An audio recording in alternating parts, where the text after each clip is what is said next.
마르코복음 4장 씨 뿌리는 사람의 비유. 예수님께서 다시 호숫가에서 가르치기 시작하셨다. 너무 많은 군중이 모여들어 그분께서는 호수에 있는 배에 올라앉으시고 군중은 모두 호숫가 모태에 그대로 있었다. 예수님께서 그들에게 많은 것을 비유로 가르치셨다. 그렇게 가르치시면서 말씀하셨다. 자, 들어보아라. 씨 뿌리는 사람이 씨를 뿌리러 나갔다. 그가 씨를 뿌리는데 어떤 것은 길에 떨어져 새들이 와서 먹어버렸다. 어떤 것은 흙이 많지 않은 돌밭에 떨어졌다. 흙이 깊지 않아 싹은 곧 돋아났지만 해가 솟아오르자 타고 말았다. 뿌리가 없어서 말라버린 것이다. 또 어떤 것은 가시덤불 속에 떨어졌는데 가시덤불이 자라면서 숨을 막아버려 열매를 맺지 못하였다. 그러나 어떤 것들은 좋은 땅에 떨어져 싹이 나고 자라서 열매를 맺었다. 그리하여 어떤 것은 30배, 어떤 것은 60배, 어떤 것은 100배의 열매를 맺었다. 예수님께서는 이어서 말씀하셨다. 들을 귀 있는 사람은 들어라. 비유로 말씀하신 이후 예수님께서 혼자 계실 때 그분 둘레에 있던 이들이 12 제자와 함께 와서 비유들의 뜻을 물었다. 예수님께서 그들에게 대답하셨다. 너희에게는 하느님 나라의 신비가 주어졌지만 저 바깥 사람들에게는 모든 것이 그저 비유로만 다가간다. 보고 또 보아도 알아보지 못하고 듣고 또 들어도 깨닫지 못하여 저들이 돌아와 용서받는 일이 없게 하려는 것이다. 씨 뿌리는 사람의 비유를 설명하시다. 예수님께서 또 그들에게 말씀하셨다. 너희는 이 비유를 알아듣지 못하겠느냐? 그러면서 어떻게 모든 비유를 깨달을 수 있겠느냐? 씨 뿌리는 사람은 실상 말씀을 뿌리는 것이다.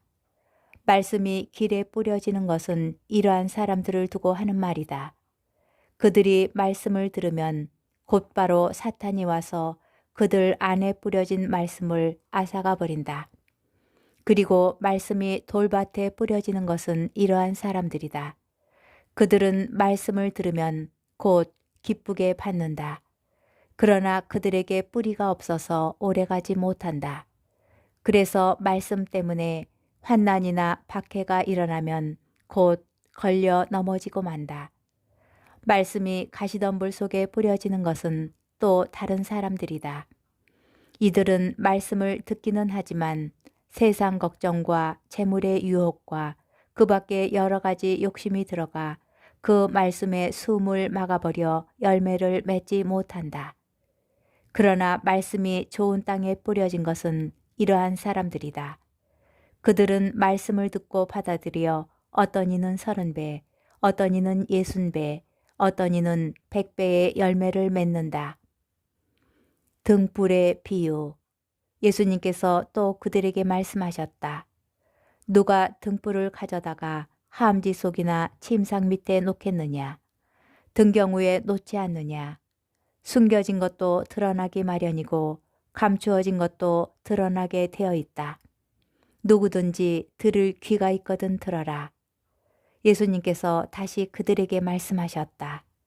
너희는 새겨들어라.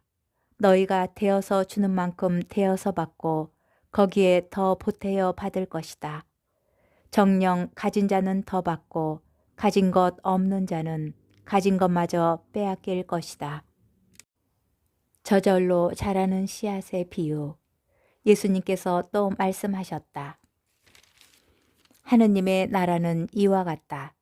어떤 사람이 땅에 씨를 뿌려 놓으면 밤에 자고 낮에 일어나고 하는 사이에 씨는 싹이 터서 자라는데 그 사람은 어떻게 그리 되는지 모른다.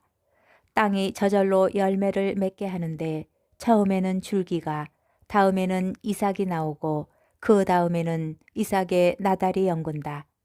곡식이 익으면 그 사람은 곧 낫을 댄다. 수확 때가 되었기 때문이다. 겨자씨의 비유. 예수님께서 다시 말씀하셨다. 하느님의 나라를 무엇에 비길까? 무슨 비유로 그것을 나타낼까? 하느님의 나라는 겨자씨와 같다. 땅에 뿌릴 때에는 세상의 어떤 씨앗보다도 작다. 그러나 땅에 뿌려지고 자라나서 어떤 풀보다도 커지고 큰 가지들을 뻗어 하늘의 새들이 그 그늘에 깃들일 수 있게 된다. 비유를 들어 가르치시다. 예수님께서는 그들이 알아들을 수 있을 정도로 이처럼 많은 비유로 말씀을 하셨다. 비유를 들지 않고는 그들에게 말씀하지 않으셨다. 그러나 당신의 제자들에게는 따로 모든 것을 풀이해 주셨다. 풍랑을 가라앉히시다. 그날 저녁이 되자 예수님께서 제자들에게 호수 저쪽으로 건너가자 하고 말씀하셨다. 그래서 그들이 군중을 남겨둔 채 배에 타고 계신 예수님을 그대로 모시고 갔는데 다른 배들도 그분을 뒤따랐다. 그때에 거센 돌풍이 일어 물결이 배 안으로 들이쳐서 물이 배에 거의 가득 차게 되었다. 그런데도 예수님께서는 고물에서 베개를 베고 주무시고 계셨다. 제자들이 예수님을 깨우며 스승님, 저희가 죽게 되었는데도 걱정되지 않으십니까? 하고 말하였다. 그러자 예수님께서 깨어나시어 바람을 꾸짖으시고 호수더러 잠잠해져라 조용히 하여라 하시니 바람이 멎고 아주 고요해졌다. 예수님께서는 그들에게 왜 겁을 내느냐 아직도 믿음이 없느냐 하고 말씀하셨다. 그들은 큰 두려움에 사로잡혀 서로 말하였다. 도대체 이분이 누구시기에 바람과 호수까지 복종하는가? 마르코 복음 5장 마귀들과 돼지떼. 그들은 호수 건너편 게라사인들의 지방으로 갔다. 예수님께서 배에서 내리시자마자 더러운 영이 들린 사람이 무덤에서 나와 그분께 마주 왔다. 그는 무덤에서 살았는데 어느 누구도 더 이상 그를 쇠사슬로 묶어둘 수가 없었다. 이미 여러 번 족쇄와 쇠사슬로 묶어두었으나 그는 쇠사슬도 끊고 족쇄도 부수어 버려 아무도 그를 휘어잡을 수가 없었다. 그는 밤낮으로 무덤과 산에서 소리를 지르고 돌로 제 몸을 치곤 하였다. 그는 멀리서 예수님을 보고 달려와 그 앞에 엎드려 절하며 큰 소리로 지극히 높으신 하느님의 아들 예수님, 당신께서 저와 무슨 상관이 있습니까? 하느님의 이름으로 당신께 말합니다. 저를 괴롭히지 말아 주십시오. 하고 외쳤다. 예수님께서 그에게 더러운 영아 그 사람에게서 나가라 하고 말씀하셨기 때문이다. 예수님께서 그에게 내 이름이 무엇이냐 하고 물으시자 그가 제 이름은 군대입니다. 저희 수가 많기 때문입니다. 하고 대답하였다. 그러고 나서 예수님께 자기들을 그 지방 밖으로 쫓아내지 말아달라고 간곡히 청하였다.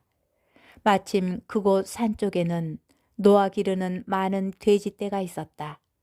그래서 더러운 영들이 예수님께 저희를 돼지들에게 보내시어 그 속으로 들어가게 해 주십시오 하고 청하였다. 예수님께서 허락하시니 더러운 영들이 나와 돼지들 속으로 들어갔다. 그러자 2,000마리쯤 되는 돼지떼가 호수를 향해 비탈을 내리달려 호수에 빠져 죽고 말았다. 돼지를 치던 이들이 달아나 그 고을과 여러 촌락에 알렸다. 사람들은 무슨 일이 일어나는지 보려고 왔다. 그들은 예수님께 와서 마귀 들렸던 사람, 곧 군대라는 마귀가 들렸던 사람이 옷을 입고 제정신으로 앉아 있는 것을 보고는 그만 겁이 났다. 그 일을 본 사람들이 마귀 들렸던 이와 돼지들에게 무슨 일이 일어났는지 그들에게 이야기해 주었다. 그러자 그들은 예수님께 저희 고장에서 떠나 주십사고 청하기 시작하였다. 그리하여 예수님께서 배에 오르시자 마귀 들렸던 이가 예수님께 같이 있게 해 주십사고 청하였다. 그러나 예수님께서는 허락하지 않으시고 그에게 말씀하셨다. 집으로 가족들에게 돌아가 주님께서 너에게 해 주신 일과 자비를 베풀어 주신 일을 모두 알려라. 그래서 그는 물러가 예수님께서 자기에게 해주신 모든 이 일을 데카폴리스 지방에 선포하기 시작하였다.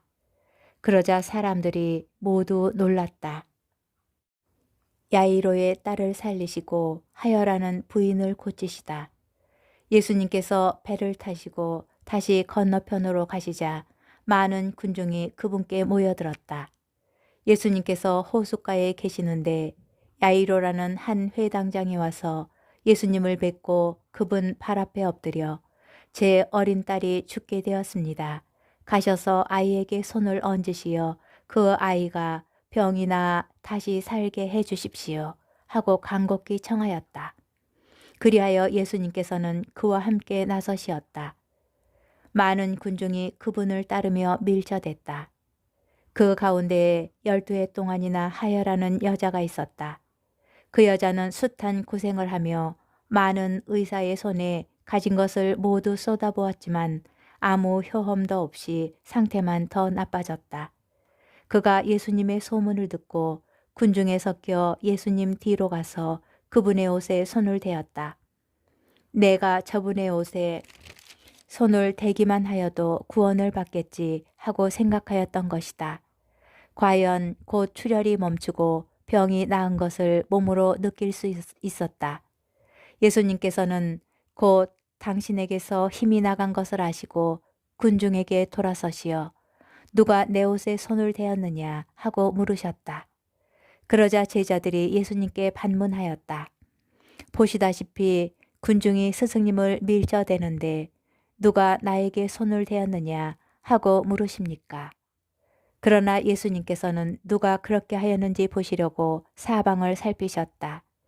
그 부인은 자기에게 일어난 이 일을 알았기 때문에 두려워 떨며 나와서 예수님 앞에 엎드려 사실대로 다 아뢰었다. 그러자 예수님께서 그 여자에게 이르셨다. 딸아, 내 믿음이 너를 구원하였다. 평안히 가거라.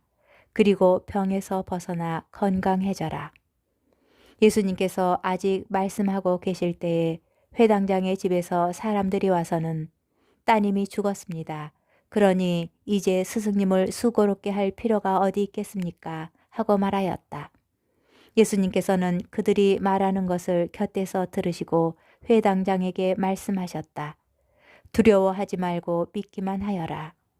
그리고 베드로와 야고보와 야고보의 동생 요한 외에는 아무도 당신을 따라오지 못하게 하셨다. 그들이 회당장의 집에 이르렀다. 예수님께서는 소란한 광경과 사람들이 큰 소리로 울며 탄식하는 것을 보시고 안으로 들어가셔서 그들에게 어찌하여 소란을 피우며 울고 있느냐. 저 아이는 죽은 것이 아니라 자고 있다 하고 말씀하셨다. 그들은 예수님을 비웃었다. 예수님께서는 그들을 다 내쫓으신 다음 아이 아버지와 어머니와 당신의 일행만 데리고 아이가 있는 곳으로 들어가셨다. 그리고 아이의 손을 잡으시고 말씀하셨다. 탈리타 쿰. 이는 번역하면 소녀야 내가 너에게 말한다. 일어나라는 뜻이다. 그러자 소녀가 곧바로 일어서서 걸어다녔다. 소녀의 나이는 12살이었다. 사람들은 몹시 놀라 넋을 잃었다. 예수님께서는 아무에게도 이 일을 알리지 말라고 그들에게 거듭 분부하시고 나서 소녀에게 먹을 것을 주라고 이르셨다.